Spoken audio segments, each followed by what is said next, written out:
Je suis Sébastien Legault, PGE 92 à New York, et je suis l'un des animateurs de la communauté des alumni ici. Donc, je suis ravi de vous accueillir dans le cadre de la rentrée des tribus, dont le thème est Engage for Positive Impact. Merci pour votre participation. Vous êtes quasiment 160 à vous être inscrits, ce qui prouve l'intérêt du sujet. Les trois intervenants que nous avons aujourd'hui vont partager leur vision croisée et leur expérience sur l'inclusion et la diversité aux États-Unis et en France, les points communs, les différences. Ils vont vous apporter des informations, partager des réalités, mais aussi soulever des questions. Donc, n'hésitez pas à lever la main virtuellement ou à les poser dans le chat. Ce que je vous propose, c'est qu'il y a 3 sections. Chacune de 10 minutes. Donc, on peut faire une séance questions-réponses après chaque section. Et puis, l'ensemble de leur présentation, je pense, durera 30 minutes. Donc, on peut faire une grosse séance après, mais on regardera à la fin de chaque section voilà, les questions qui peuvent être soulevées pour les sections suivantes. En revanche, comme nous sommes nombreux, je vous remercie de couper votre micro en dehors des moments des questions pour éviter voilà, le brouhaha.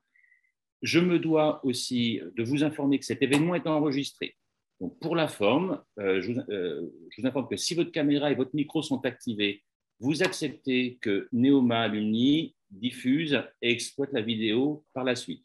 Sinon, merci de couper votre micro et la vidéo, mais voilà, je me dois de vous le dire. Très rapidement, voilà, nous, on est à New York. Le US Chapter, c'est environ 1380 membres. On est représenté à New York, Boston, Chicago, Miami, Dallas, Houston, San Diego, Los Angeles et San Francisco. Et donc, je vais laisser la parole à nos intervenants. Donc, les femmes d'abord, chère Maïda, donc, qui est Life and Career Coach for Senior Managers, Pete Stone, qui est fondateur de Just Different, et Marc-Antoine Jarry, qui est Global Head of Marketing and Communication Strategies chez Accenture. Mais je vais leur laisser la parole et les laisser faire leur intervention et se présenter. Écoutez, je suis très heureux d'avoir cette conversation avec Pete et Maïda et avec vous, puisque en fait, on va essayer de travailler sur 2-3 sujets qui sont des sujets d'étonnement, des sujets d'expérience entre, en fait, cette expérience de migration entre la France et les États-Unis qui tout à coup fait rejaillir si vous avez vécu dans plusieurs endroits ou si vous venez de plusieurs endroits ou si vous appartenez à plusieurs communautés, nous fait prendre conscience de nos différences culturelles, de nos différentes façons d'aborder le sujet. Et on va peut-être commencer par je dirais, dire pourquoi on est là. En fait, moi, avec Sébastien, on a immigré aux États-Unis en 2014, après avoir commencé notre carrière en France. Évidemment, on était assez impliqués dans les enjeux de communauté LGBTQ, qui est la raison pour laquelle je peux parler d'inclusion et de diversité. On a un peu milité pour le Pacs et pour le mariage. Et puis alors, le joli terme, c'est expatrié, mais nous sommes expatriés, mais surtout, on est des immigrés ici, avec une différence culturelle, et les enjeux ici sont extrêmement intenses. On a vécu depuis 2-3 années quand même une intensité du débat sur le racisme, l'antiracisme, l'intégration, la diversité, la montée en visibilité du non-binarisme des personnes transgenres, etc. Et ce qui m'a toujours touché, c'est la différence quand on met un pied dans les médias américains, quand on met un pied dans les médias français, la différence de conversation, même si en permanence, dans les médias français, on mettait en exergue le modèle américain pour le condamner, le mettre comme un danger et jamais en voir les effets positifs, mais toujours souvent l'utiliser comme un repoussoir, et je pousse un peu évidemment le trait. De l'autre côté, professionnellement, j'ai aussi la responsabilité de travailler avec mes partenaires experts des enjeux d'inclusion et de diversité dans le monde pour une chose qui tient très, très à cœur à Accenture, parce que quand on travaille dans l'innovation et comme nous, on peut pas, et on mesure très très bien le facteur d'impact de la diversité dans la conversation, même si on est très loin d'être parfait. Et donc, ces sujets sont au cœur de mes réflexions personnelles et professionnelles.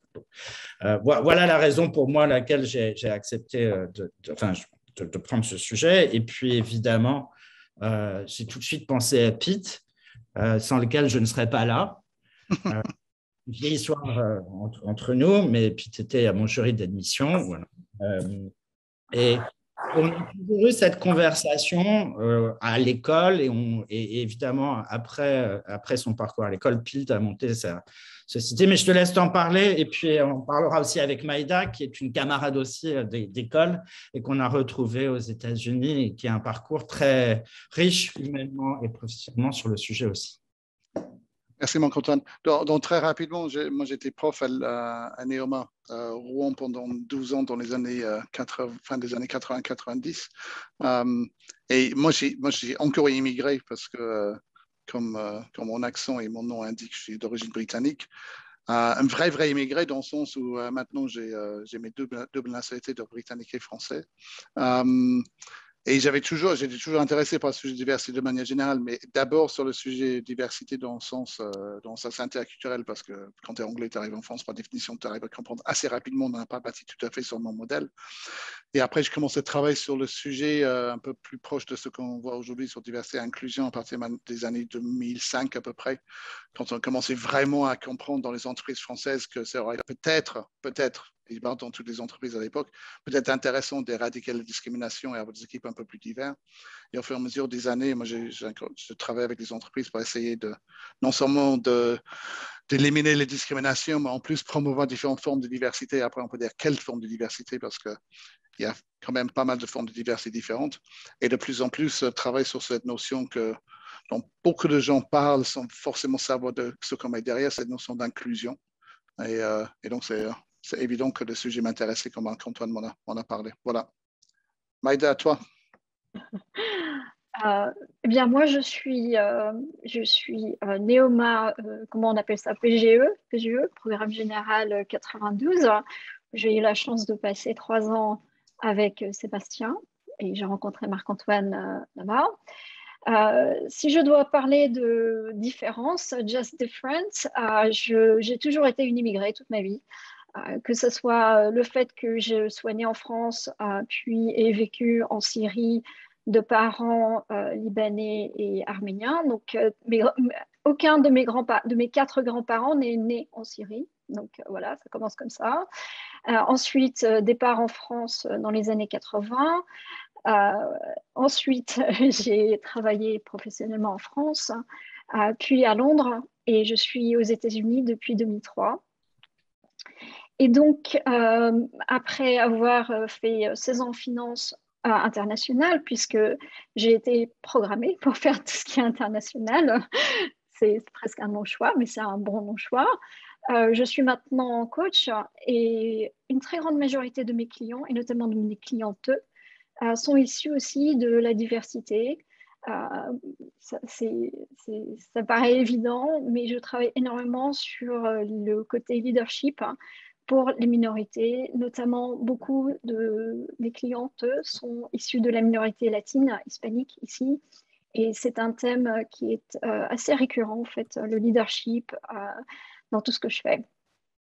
Je suis ravie d'être ici. Une des multiples raisons pour laquelle je suis très intéressée par la question de l'inclusion et de la diversité, c'est qu'au niveau personnel, j'ai toujours eu beaucoup de problèmes à comprendre qui j'étais et à me définir, à me mettre dans une case, parce qu'encore une fois, j'ai parlé de la Syrie, j'ai parlé du Liban, j'ai parlé de l'Arménie, il y a aussi beaucoup de diversité derrière tout ça, aussi, c'est le Moyen-Orient.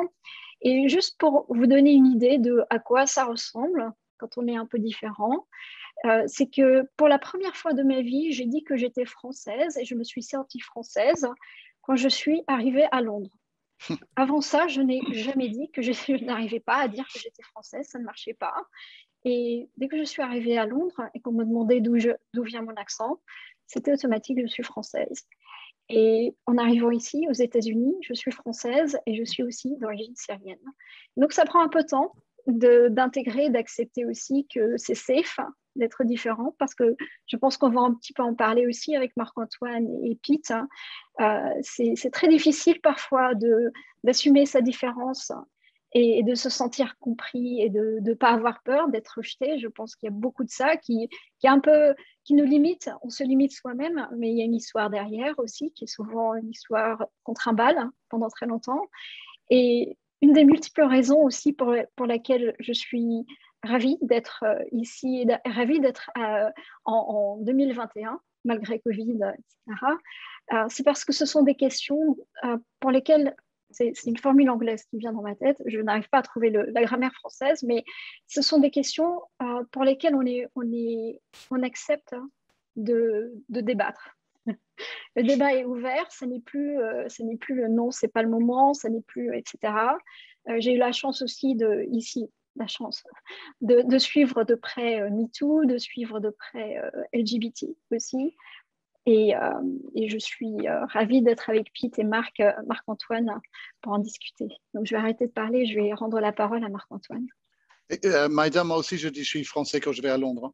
Maintenant, mais c'est un peu plus la provoque que moi, je le dis. Allez, Surtout maintenant, en plus. Bah, oui. Alors, on a dit, en préparant un peu cette réunion, en conversant, on s'est dit il y avait 3 étonnements ou 3 choses qui sont assez différentes. La première question, c'est évidemment la question de la mesure, parce que depuis 1966, ici aux États-Unis, les entreprises ont une obligation de transférer leurs données ethnique, de diversité. Alors après, on peut parler des mots. Ici, on utilise le mot racial, qui est totalement terrifiant culturellement, en tout cas pour moi. Mais on déclare, et en même temps, c'est un enjeu, et on mesure, et tout le monde est mesuré. On est incité à s'auto-identifier dans le monde du travail, ce qui est le premier point, et on va discuter de ces enjeux. Le deuxième point, pour moi, c'est l'enjeu du communautarisme et de la communauté, qui est une question très chargée, mais qui est très structurante, en fait, pour comprendre les regards croisés. Et ce qu'on en entend d'un côté n'est pas ce qu'on en entend de l'autre.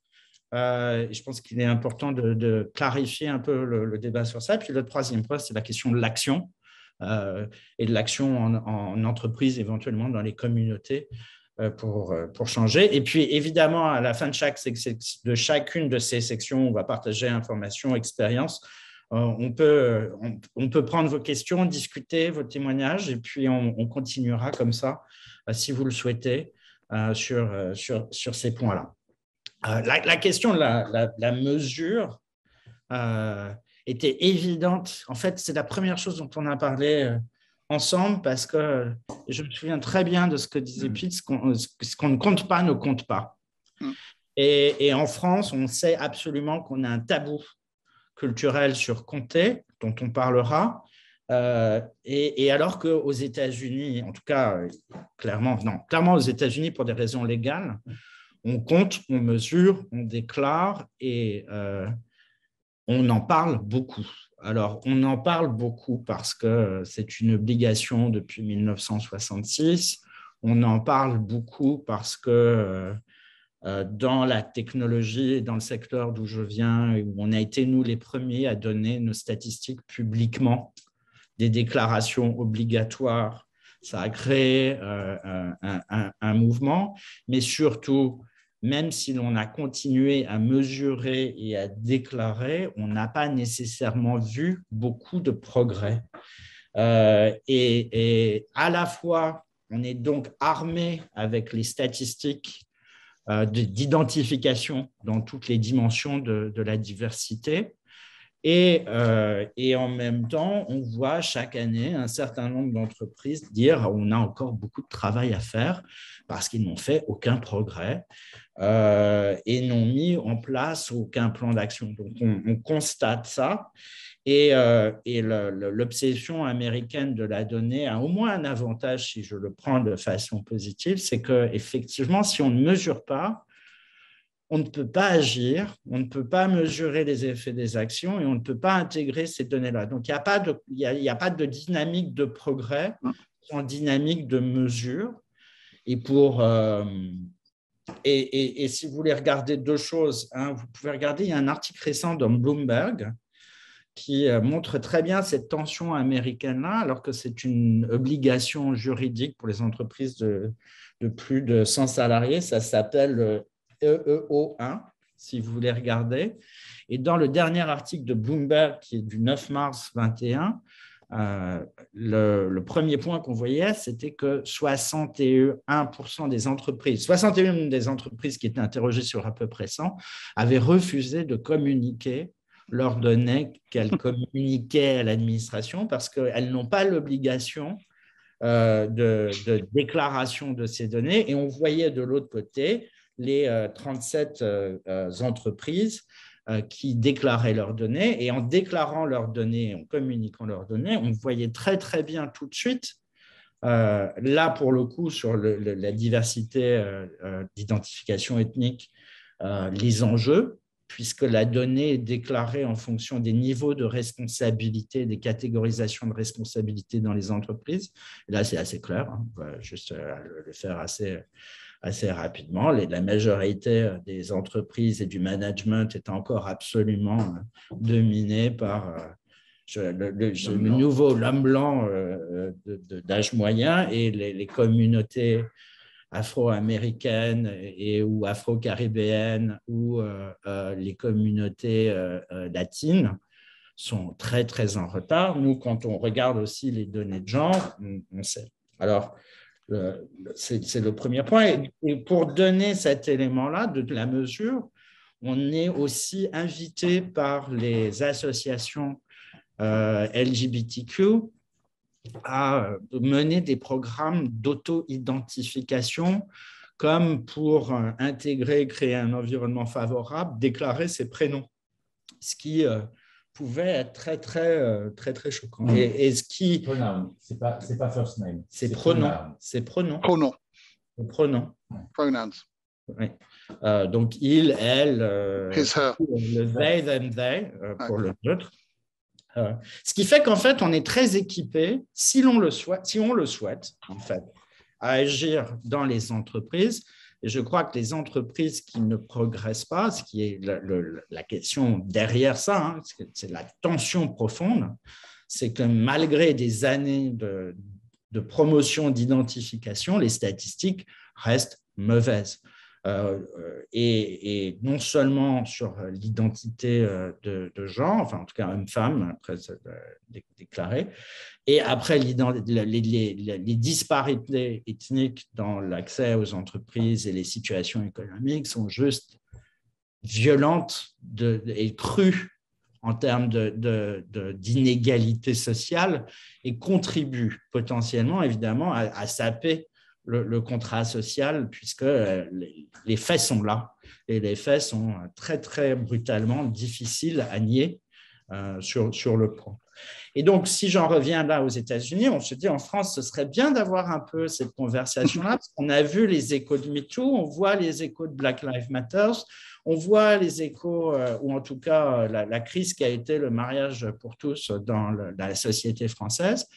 Et en même temps, l'idée, en tout cas, que je continue à avoir, c'est que non, on ne peut pas mesurer, d'ailleurs, parce qu'on a un héritage un peu historique quand même hein, sur la mesure et l'identification des gens.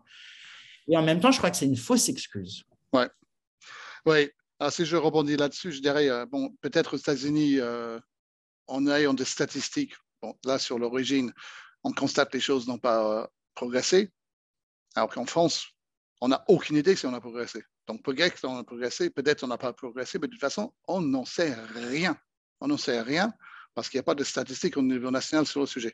Ce qui est vachement intéressant, je trouve, c'est que donc moi, je travaille sur diversité et inclusion, c'est mon métier, je fais ça à longueur de journée. Ce n'est pas pour ça que je sais tout, très, très, très loin de là. Mais ce qui est intéressant, c'est que la grande majorité des gens qui font le même métier que moi sont convaincus, hein, qu'en France, il est illégal d'avoir des statistiques sur l'origine de l'essence ethnique. Ils sont convaincus que c'est légal. Ah, ce n'est pas vrai. Ce n'est pas vrai. Ce qu'on n'a pas le droit de faire, c'est d'avoir un fichier de gestion dans lequel on a des statistiques de manière nominative. Mais demain, n'importe quelle entreprise qui a envie d'avoir une photographie de la population dans un sens ethno-racial de son entreprise a entièrement le droit de le faire.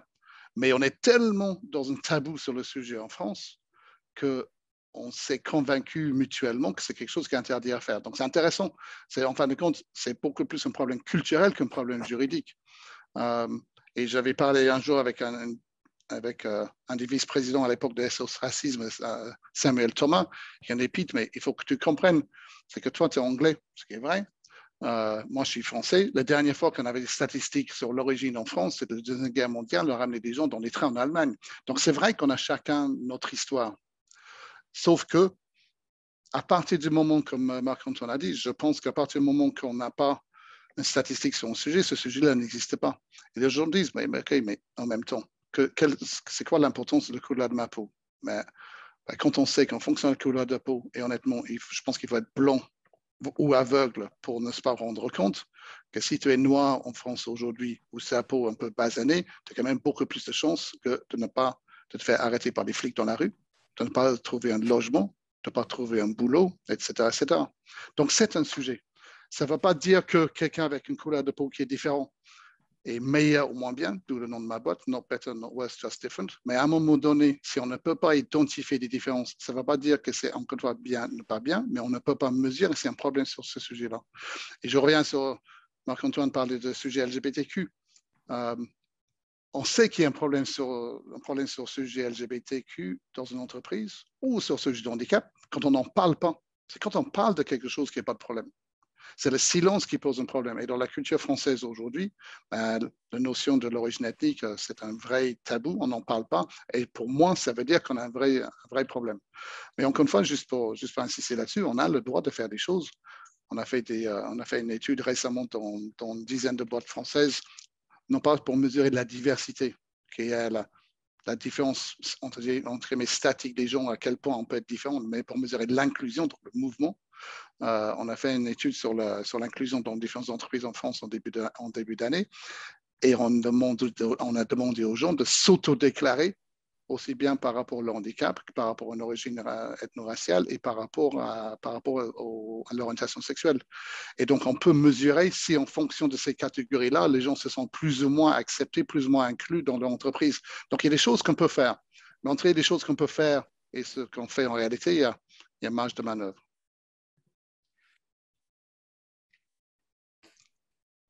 Maïda, est-ce que tu veux parler sur le sujet? Juste, je pense qu'on va en parler un peu plus tard, mais juste une petite introduction de mon côté, non pas au niveau de la mesure, mais au niveau juste culturel. Aux États-Unis, une des choses qui m'a le plus choquée personnellement en arrivant ici, c'est le concept de African American, de Latinos, de Asian American. Quand j'ai vécu en France, ou un petit peu en Angleterre, on parlait des Asians, ce qui était différent, mais très rarement en France, on se définit comme étant asiatique, français d'origine, etc.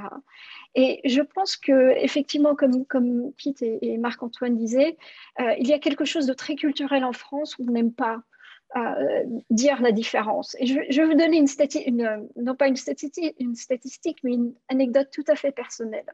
Donc, mon nom est Maïda Kassab. Et j'ai eu beaucoup de mal à trouver du boulot quand je suis sortie de l'ESRM. Et j'ai fait des études, etc. Et un jour, quelqu'un m'a dit, j'ai rencontré une personne durant une des rares entretiens que j'ai eus. Il m'a dit, et si vous changiez votre nom à Marie-Daniel, qu'est-ce qui se passerait? Eh bien, ce fut très, très intéressant parce qu'il s'est passé pas mal de choses à ce moment-là. Et c'est toujours le même CV, je ne suis pas particulièrement typée quoi que ce soit. Mais ça a été très intéressant pour moi de constater comment culturellement un tout petit changement comme ça ouvre ou ferme des portes. Et je suis aussi très optimiste. Je fais partie des optimistes que parce qu'on en parle aujourd'hui, alors le changement va arriver, même si encore une fois, c'est pas parfait, mais il y a un début. Et toutes les études vont dans ce sens, Maïda. Toutes les études montrent très clairement que ce soit par rapport à une origine réelle ou imaginée dans le sens ethnique, ou réelle ou imaginée dans le sens religieux. Une étude fascinante par l'Institut Montaigne où on a réussi à isoler la religion des gens et on a vu pour les garçons et les filles le poids de la religion catholique, juive et musulmane sur le nombre de CV retenus dans un processus de recrutement. C'est tragique.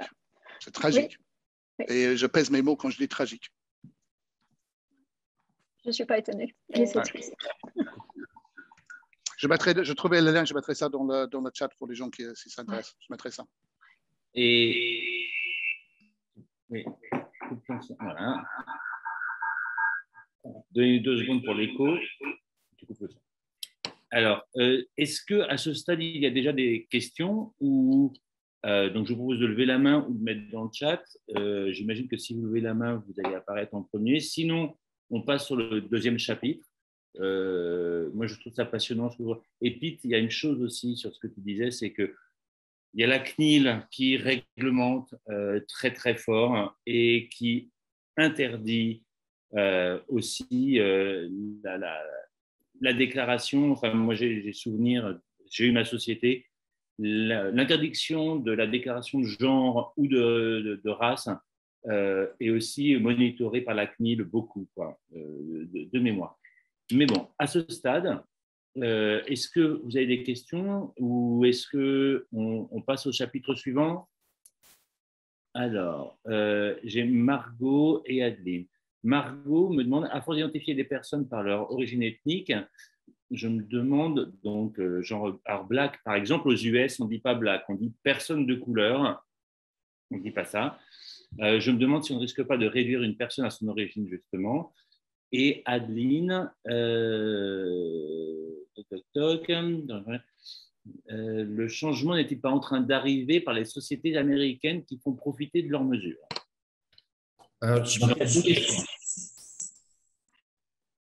Si je peux réagir juste rapidement, ce que moi j'ai toujours trouvé fascinant dans la culture française, c'est que décrire quelqu'un en fonction d'une couleur de peau, c'est réduire quelqu'un à son origine, alors que me décrire moi en tant que personne handicapée, ça ne pose aucun problème.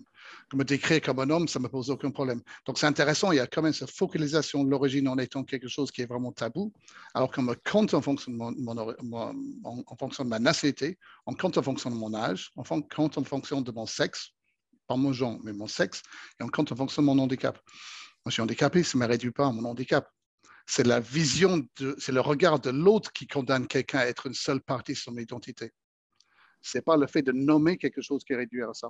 Donc, je pense que ce n'est pas parce qu'on nomme quelque chose qu'on réduit la personne à ça. Et je suis entièrement d'accord, réduire quelqu'un à un aspect de son identité, quelle que soit cette identité, c'est réduire une complexité à quelque chose de simple. Je suis un homme, je ne suis pas que ça. Je suis handicapé, je ne suis pas que ça. Je suis anglais, je ne suis pas que ça. Je suis blanc, je ne suis pas que ça. Je suis hétéro, je ne suis pas que ça. Je suis tout ça et plus plein d'autres choses. Donc, il ne faut jamais réduire quelqu'un à un aspect. Et j'ajoute une question parce que, et merci Isabelle, parce que la question est super intéressante. Et Marc-Antoine, je pense, et j'imagine Pete et Maïda, mais je sais que Marc-Antoine là, parce que je l'entends, donc elle nous dit qu'on est passé rapidement sur la question le pronom. Et donc, comment on est censé s'adresser aux personnes? Tu peux te mettre.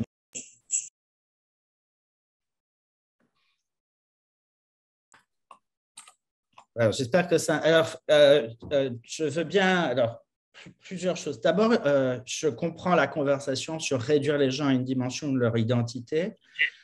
Pour n'importe quelle personne venant d'une partie de la diversité, je crois, a été réduit à ça. Aux États-Unis, la première des questions qu'on pose et qu'on regarde, c'est comment les gens veulent s'identifier eux-mêmes.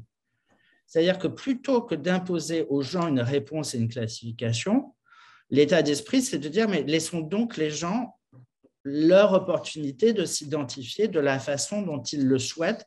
Et quand on passera dans le deuxième partie, la partie de la communauté est une question totalement liée, ou l'idée du communautarisme totalement liée à ça. Le pronom, c'est la même, je dirais, question, Isabelle, c'est en fait, il y a 2 aspects. Il y a un, pour les gens qui, ici, se déclarent non-binaires ou transgenres, c'est la possibilité de s'exprimer et de poser leur identité, de poser leur identité comme un premier lieu de banalisation et d'acceptation. De l'autre côté, et on en parlera peut-être dans la partie suivante aussi, c'est ce qu'on appelle la question des alliés. C'est-à-dire que le fait de déclarer ces pronoms montre que l'on respecte la possibilité aux autres de déclarer d'autres pronoms. Et c'est toute la question de l'auto-identification, mais pour les pronoms, c'est un signe d'alliance, en fait, de dire, voilà, je respecte le fait que tu puisses avoir des pronoms différents du mien. Pour revenir sur la question de l'identité, ce n'est pas un nouveau sujet, on a tous des identités multiples. On est tous à l'intersection de plusieurs identités qui peuvent être en conflit, et ce n'est pas nouveau, hein, c'est un philosophe allemand qui a écrit ce bouquin-là, qui s'appelle Georg Simmel, c'est la toile des affiliations et le conflit des identités à la fin du 19e siècle. Donc cette conversation-là, en fait, elle est liée à la modernisation de la société, où l'identité est individuelle plutôt que complètement fusionnelle dans le groupe d'appartenance. Mais ça, c'est pour essayer de répondre à cette question. Ne pas le forcer sur quelqu'un, laisser à la possibilité à la personne de s'auto-identifier. Et d'ailleurs, sur Africain, Américain par rapport à Africain, Caribéen par rapport à... On a un écho. C'est un mot, je crois. Ouais. Mais Maïda, si tu as un point sur ça, ou sinon on passe aussi... Juste très rapidement, au niveau de la question de est-ce que identifier quelqu'un par, que ce soit le pronom ou par sa race, son ethnie, peu importe ce qu'on appelle ça, est-ce que ça réduit la personne? Je vais parler d'un point de vue très personnel, hein.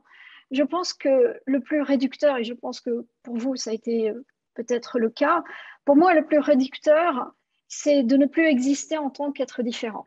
C'est quand on devient tellement, on en a parlé un petit peu avec Pete avant, c'est quand on est tellement assimilé dans la masse qu'on n'existe plus, on n'est pas reconnu comme étant différent. Toute cette richesse, toute cette culture qu'on a dans notre ADN est complètement écrasée par le fait qu'on a besoin d'être comme tout le monde. C'est un petit peu 1984 où tout le monde, où les pays, les dictatures, où tout le monde avait le même uniforme parce qu'on veut gommer la différence.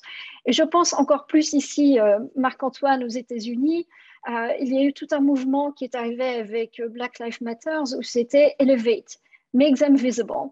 Et je pense que la télé, notamment, a fait un énorme effort ici aux États-Unis, ou même si ce n'était pas les personnages principaux, même si c'est le cas, mais dans le fond, on voit des personnes de toutes les couleurs, et je ne dis pas noir, blanc, machin, il y a des personnes qui sont mixtes, etc.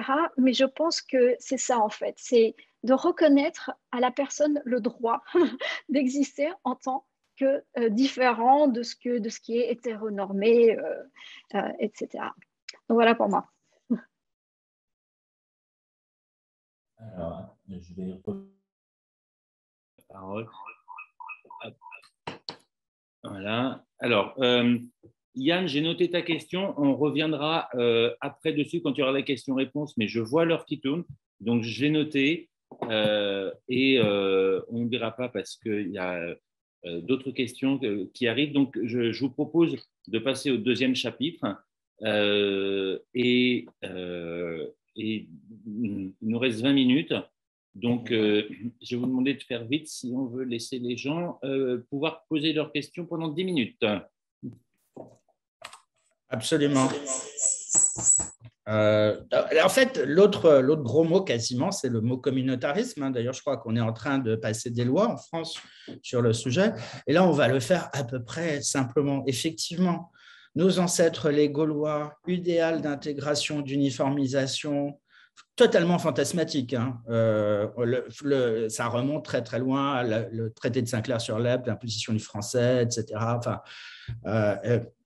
mais ici, la communauté, dans un état, je dirais, faible en matière de solidarité, a toujours été un bloc de solidarité dans une société qui s'est construite par vagues d'immigration ou d'appropriation, qui est un autre débat totalement historique et totalement central, hein, sur l'identité de ce que c'est être américain et sur l'exploitation humaine, de l'esclavage, enfin tout ce qu'on peut dire. Mais en gros, la communauté, c'est la source de solidarité. Donc, entre la religion et entre la communauté culturelle, c'est ce qui a fait que les gens ont pu trouver des réseaux d'entraide. Et si l'on en revient dans la catastrophe qui arrive régulièrement aux États-Unis, c'est la communauté qui aide, parce que ce n'est pas l'État qui va aider. Donc, il y a une raison de solidarité très, très forte. Et puis après, il y a toute la question de l'histoire aux États-Unis où la confrontation raciale et le racisme systématique, qui est le péché enfin, un des péchés originels de ce pays, a juste totalement créé cette forme-là. Et donc, si on n'en revient pas à son réseau, à sa communauté, on est totalement seul dans une société qui est très peu protectrice. Voilà, donc pour des raisons historiques, pour des raisons identitaires liées aux grands affrontements dans la population, de la guerre civile à l'esclavagisme, etc., et aux vagues et aux histoires de l'immigration, la communauté est un concept central.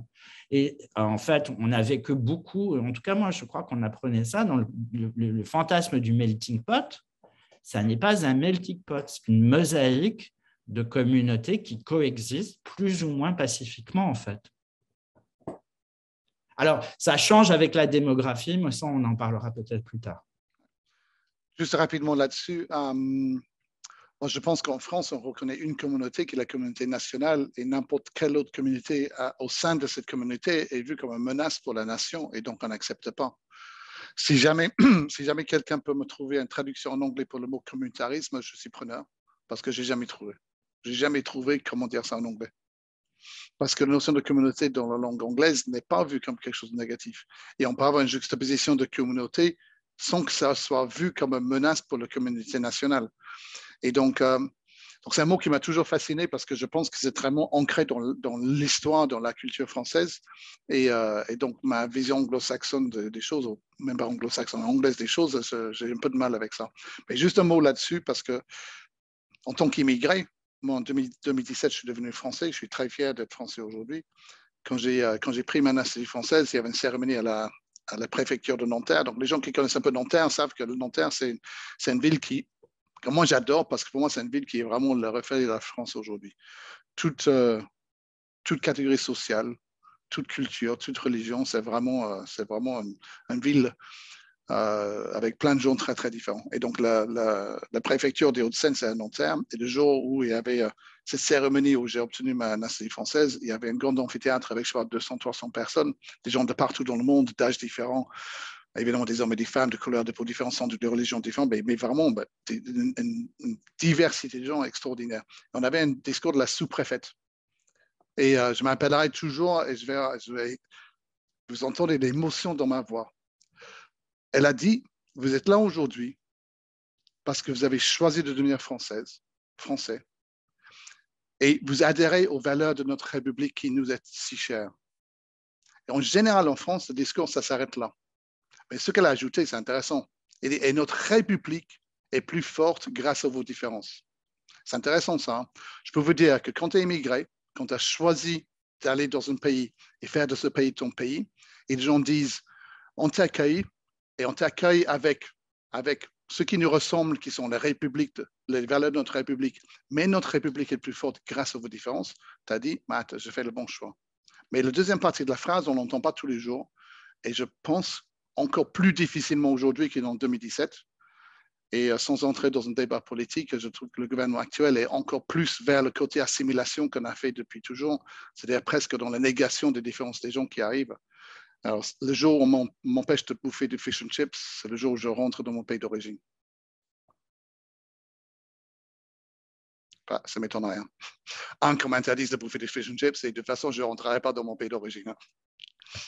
Maïda, est-ce que tu veux apporter un point sur ça? Oui, très, très rapidement. Pour revenir à ce que Pete a dit, une des choses que je trouve la plus plaisante ici aux États-Unis, qui va dans ce que Pete a dit, c'est que je suis devenue américaine, donc j'ai aussi eu une cérémonie et toutes les personnes qui nous faisaient passer des tests, etc. Donc le test américain, c'est en américain, en anglais, il faut prouver qu'on parle et qu'on comprend l'américain, étaient toutes issues de nationalités et d'origines différentes. Donc c'était très important pour l'État américain, et on est à New York, de montrer qu'il n'y a pas de différence entre quelqu'un qui est né blanc, etc., et quelqu'un qui est devenu américain. Ça, c'est numéro 1.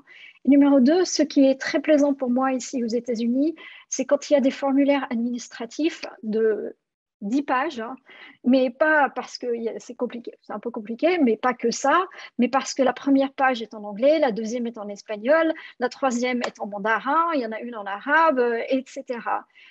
Ça n'enlève en rien que ce soit une démocratie, c'est exactement le contraire, ça donne l'occasion à tout le monde de pouvoir participer à la démocratie américaine, quelle que soit leur langue, quelle que soit leur religion ou pas de religion. Et je pense, je suis toujours un peu triste quand je vois en France qu'on est un petit peu coincé avec ce débat et qu'on montre tous les côtés négatifs du débat ou de cette diversité aux États-Unis et qu'on n'en voit jamais les côtés positifs. Comme tu disais, Marc-Antoine, le fait que la communauté s'entraide, le fait que la communauté se déclare américaine first et ce qu'on veut ensuite. Et je pense que c'est ça, aujourd'hui, c'est ça la prochaine étape, je pense, j'espère, pour la France.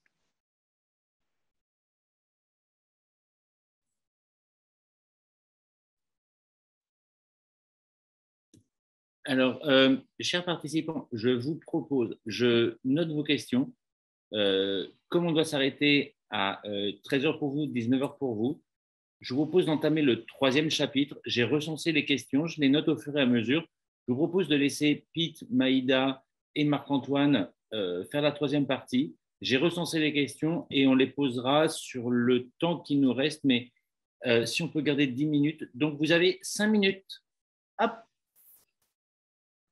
Le 3e chapitre, c'est le chapitre de l'action. On en a parlé au début puisqu'il commence pour nous par la mesure, puisque ce qu'on ne mesure pas ne compte pas. Enfin, je crois. Et surtout, on ne peut pas mesurer le progrès. Chez nous, c'est des programmes d'action. Enfin, en tout cas, l'action, d'abord, elle est plutôt au niveau de l'entreprise, et puisqu'il y a une faible confiance dans la capacité des États à pouvoir gérer les éléments, et donc ça donne cette diversité de maillage et d'action et d'état dans les entreprises, mais elle commence par des politiques volontaires de pipeline de talent dans l'ensemble des intersections et des communautés dont on parle, l'égalité hommes-femmes, dans l'ensemble d'accession aux différents niveaux de responsabilité, la représentativité des communautés ethno-raciales dans les territoires, puisque le pays est grand, et donc la composition géodémographique compte. Et là encore, des politiques volontaristes d'intégration à l'ensemble des niveaux. Ce n'est pas simplement le fait d'avoir des jeunes, mais c'est aussi de faire progresser les gens et d'assurer une égalité salariale par rapport à ces dimensions-là. Et puis le 3e, c'est un facteur humain qui est le travail qui est complexe, de donner la possibilité aux gens dans les entreprises de s'auto-identifier et d'adhérer à des communautés, des Employee Resource Groups, qui permettent de partager, de faire du mentoring, d'échanger entre personnes et alliés aussi, de créer une reconnaissance de l'expérience de l'autre. Parce qu'au cœur des sujets d'inclusion et de diversité, en tout cas tel qu'on le voit nous, c'est de reconnaître l'expérience de l'autre. Après, il y a de grands débats dans lesquels je ne rentrerai pas, qui sont sur l'obligation de moyens par rapport à l'obligation de résultats, qui sont extrêmement tendus en ce moment, qui sont au cœur quasiment entre égalité et équité, en fait, si je fais un grand trait. Et ça, le débat n'est pas réglé sur le sujet. Il est même mis au cœur d'une bataille culturelle aux États-Unis, exactement à l'heure où on se parle. Je vais être très rapide. Je pense qu'on ne peut avancer sur le sujet de la diversité que si on avance vraiment en même temps sur le sujet de l'inclusion. Parce que le plus on avance sur la diversité, le plus on accepte les gens, le plus on a des gens qui sont différents, quelles que soient ces différences, le plus on a besoin d'accepter les gens avec leurs différences, qui est pour moi la notion de l'inclusion. Et je pense que plutôt que d'avoir des politiques qui peuvent avoir tendance à diviser des gens, il va y avoir des politiques qui rassemblent des gens et qui concernent l'ensemble des salariés et plutôt uniquement certains salariés. Et ça, c'est intéressant parce que les réseaux, par exemple, tu parles de Antoine, que c'est un réseau souvent que ça on appelait un réseau de femmes ou un réseau LGBTQ, etc. En fin de compte, quand c'est bien fait, ce sont des réseaux qui sont pas, qui divisent pas, qui sont pas communautaristes, mais qui sont des réseaux qui incluent tout le monde. Et dans un réseau LGBTQ, c'est des personnes LGBTQ plus les alliés pour pouvoir faire avancer sur le sujet de l'identité de genre et de l'orientation sexuelle. Qu'un réseau de femmes, aujourd'hui, et Neoma, c'est un bon exemple, ce n'est pas un réseau de femmes, c'est un réseau mixité dans lequel les femmes et les hommes œuvrent ensemble pour pouvoir faire en sorte que non seulement les femmes peuvent avoir la place dans nos entreprises, mais que nous, les hommes, ne soient pas obligés de ressembler des néandertals du 19e siècle pour pouvoir réussir notre carrière et avoir un vrai rôle en tant que père dans la société, ne pas avoir peur de l'échec, ne pas avoir peur d'être vulnérable, etc., etc. Et en fin de compte, on a parlé des enjeux de progression nulle. En fait, les hommes et les femmes ont tous des choses à gagner en travaillant sur le mixité homme-femme. Les personnes LGBTQ et les alliés ont tous des choses à gagner là-dessus. Et c'est ça qu'il faut trouver, la manière de faire en sorte qu'on avance ensemble plutôt que par population. Parce que quand on avance par population, à un moment donné, ce qu'une personne prend, mais l'autre, il va perdre. Et à ce moment-là, c'est là où on va finir avec les conflits.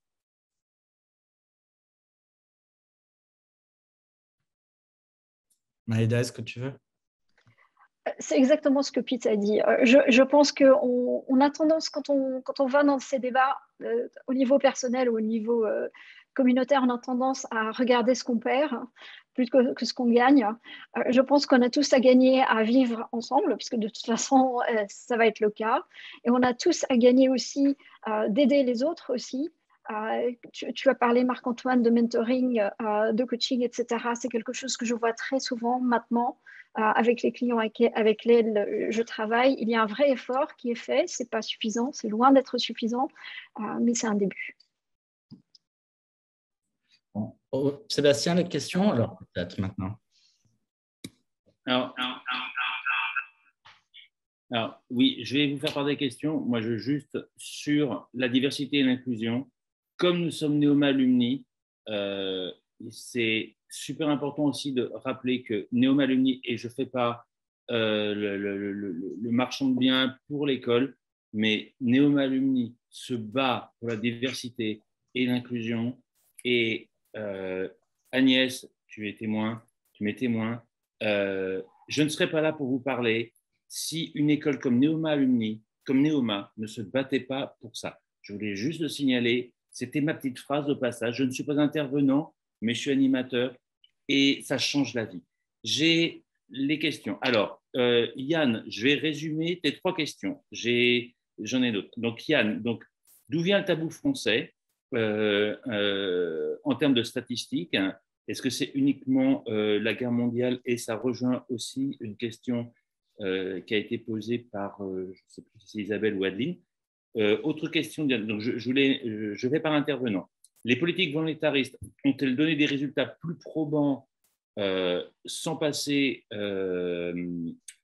des résultats? Enfin, est-ce que les résultats sont plus probants quand on sait prendre la mesure de la diversité? Est-ce que la performance est meilleure? Et est-ce qu'il existe une mesure de la performance enrichie grâce et la mesure des quotas, en fait. En fait, il y a la question des quotas. Vous allez vite, hein, Yann. Hein, j'essaye de faire vite dans le temps qui nous est imparti. Je veux bien prendre la question sur les études. Ce qui est désespérant, c'est que ça fait 20 ans qu'on mesure et qu'on produit la donnée sur le fait que, bien sûr, ça agit sur la performance et qu'on en est toujours à se poser cette question. Et Yann, malheureusement, que tu poses la question, parce qu'il suffit de faire Google, de McKinsey à Accenture, à n'importe qui, au World Economic Forum, on a tous la donnée. Le problème, ce n'est pas de savoir que c'est bien, le problème, c'est l'action, je crois. Pardon pour la réaction un peu émotionnelle sur le sujet, mais ça ne sert pas le fait qu'on en soit encore à se poser cette question montre bien qu'il y a d'autres blocages qui sont la question après que tu poses sur action individuelle ou action législative. Après, je pense que c'est plus nuancé que ça, Marc-Antoine. Oui, il y a plein d'études. Hein. Il y a plein d'études, oui. Mais il y a aussi des études dont on ne parle pas qui montrent que quand tu ajoutes la diversité dans ton équipe, ça peut foutre un bordel monumental. Mais ça, on n'en parle pas. Et les études, même les études de McKinsey disent quand même qu'il y a une différence entre une corrélation et une causalité. Et les seules vraies études, c'est pas le seul. La plupart des études sont sur gender diversity, sont sur l'effet d'avoir plus de femmes, parce qu'en général, c'est le seul composant de la diversité. On arrive à avoir un nombre suffisamment important pour qu'il y ait une influence sur le groupe. Et la vraie question, c'est mais si on a plus de femmes dans un groupe, est-ce que le groupe est plus performant? Si on accepte qu'il y a une causalité entre les deux, à ce moment-là, c'est quoi? C'est parce que les femmes sont meilleures que les hommes? Moi, je n'ai pas de mal à accepter ça parce que je n'accepterais pas non plus que les hommes sont meilleurs que les femmes. Que les hommes et les femmes sont complémentaires, à ce moment-là, on est différent et tu te trouves dans l'essentialisation des hommes et des femmes. Un homme est empathique et écoute bien, un homme est un bon leader charismatique. Tu finis avec une DRH et un DG. Et le nombre de fois que j'ai dit ça devant une boîte dans laquelle j'ai un DG et une DRH, bon, je pense que, et c'est là où c'est le vrai enjeu, et c'est là où on arrive sur la notion d'inclusion, c'est que les boîtes dans lesquelles on a plus de femmes en haut des organisations sont des boîtes où on a permis aux meilleurs d'arriver en haut. Parce que si tu recrutes des femmes en bas et il n'y a pas de femmes en haut, ça veut dire que les meilleurs ne sont pas arrivés parce que personne ne peut me dire que les mecs sont meilleurs que les nanas. Donc, si on permet aux meilleurs d'arriver, normalement, les meilleurs sont des hommes et des femmes. C'est des blancs et des noirs et des maghrébins. C'est des personnes handicapées et des personnes non handicapées. C'est des hétéros, les homos, tout le monde. Donc, c'est ça qu'il faut. C'est trouver la manière dans les entreprises de permettre aux gens qui sont vraiment performants d'arriver en haut de la pyramide et pas uniquement la personne qui a fait la bonne école, qui connaît la bonne personne, etc., etc. Donc, moi, je suis véhément aussi, mais c'est d'une autre manière, Marc-Antoine.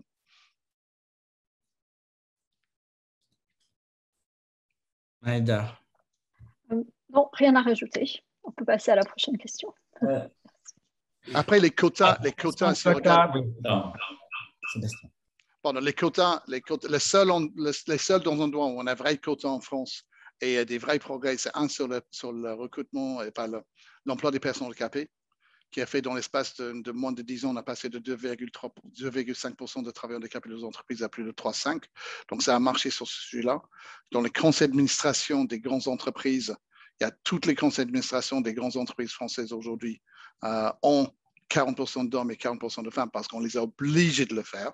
Et même si ce n'est pas forcément la bonne manière de le faire, parce qu'on pourrait imaginer que ce serait bien que les gens fassent ça de leur propre chef, vu que les entreprises n'évoluent pas de leur propre chef, mais on est obligé de le faire, et elles ont évolué sur le sujet. Et la prochaine loi qui existe, qui va obliger les entreprises à avoir un minimum de 30% d'hommes et 30% de femmes dans les comités exécutifs. Et on arrive à ça parce que les entreprises n'évoluent pas suffisamment sans avoir l'obligation derrière. On ne devrait pas être obligé d'avoir ça. Sauf qu'on n'évolue pas assez sans ça, malheureusement. Margot, je t'ai vu réagir. Je suis désolé, je vais poser les autres questions, mais tu m'entends, Margot? Oui. Je t'ai vu réagir. Je pense que tu as une question. Je sais pas, physiquement, j'ai vu réagir. C'est comme si quelque chose t'avait. Je sais pas, il y a un truc que tu as stocké, tu veux. Ah non? Bon. Non, ça va. Ok. C'est vrai que je suis très expressive, donc il faudrait que je fasse attention, mais non. Pas de question particulière. Je ne suis pas dans terrain conquis. Merci. J'ai Adeline qui a demandé que pensez-vous du projet ID Index. J'ai Charlotte qui me dit comment le communautarisme est perçu Canada-Québec. Là, peut-être que Antoine Abriba, qui est présent avec nous, peut répondre. Et Adeline pose aussi la question universalisme versus communauté. Quel est le meilleur pour que chacun trouve sa place? Alors, réponse pour Adeline d'abord. Donc, ID Index et universalisme et communauté pour que chacun trouve sa place. Et ensuite, peut-être on parlera de Canada-Québec rapidement.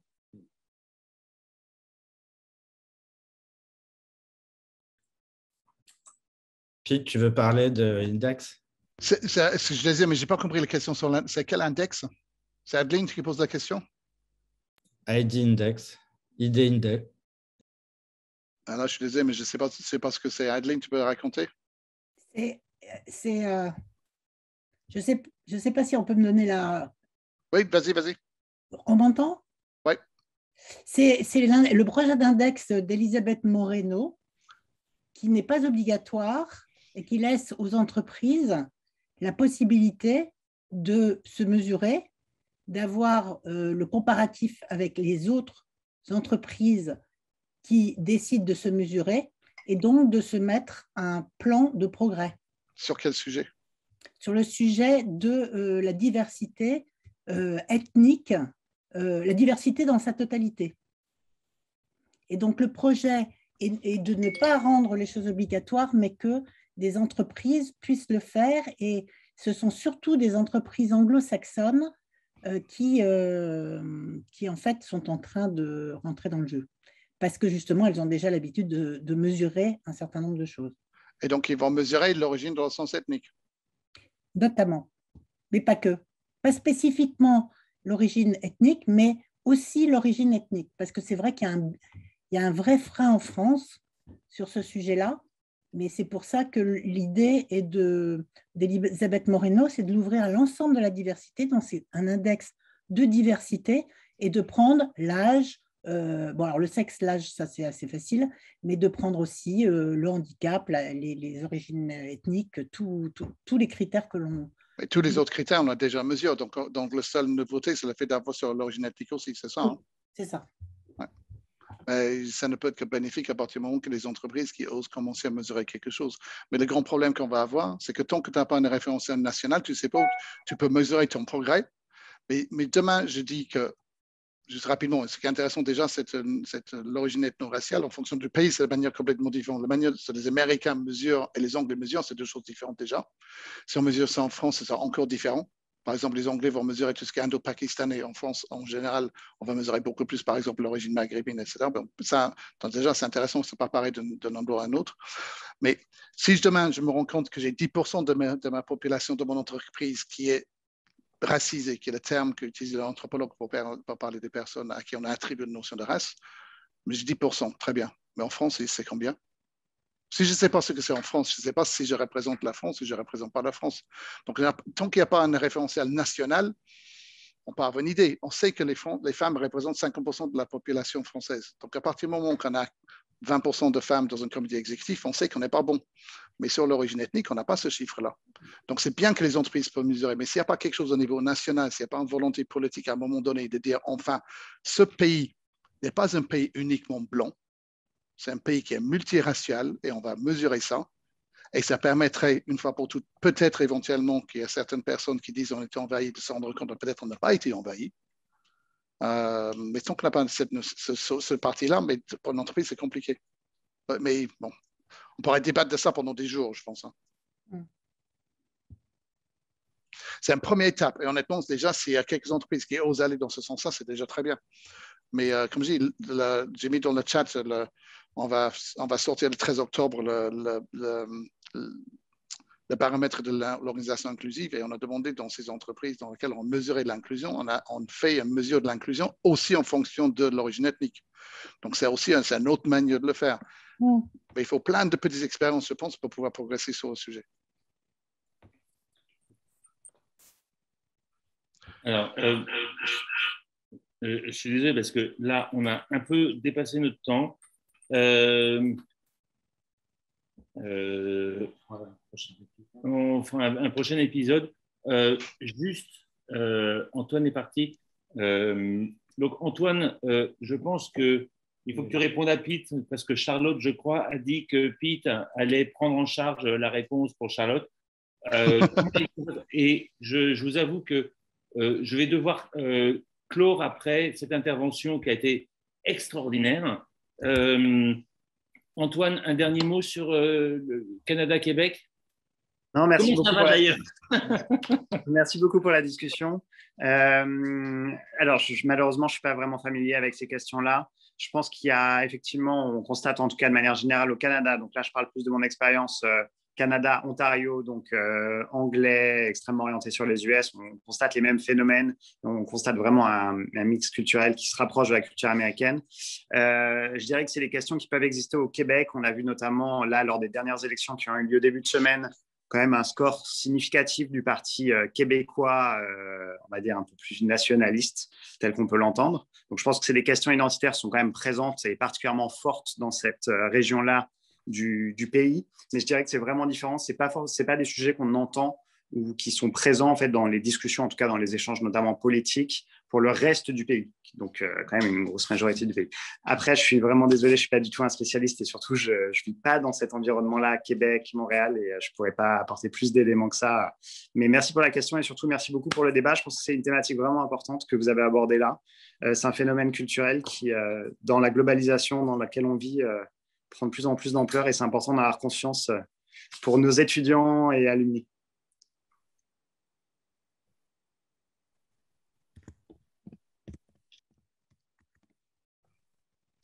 So, ton micro, Seb.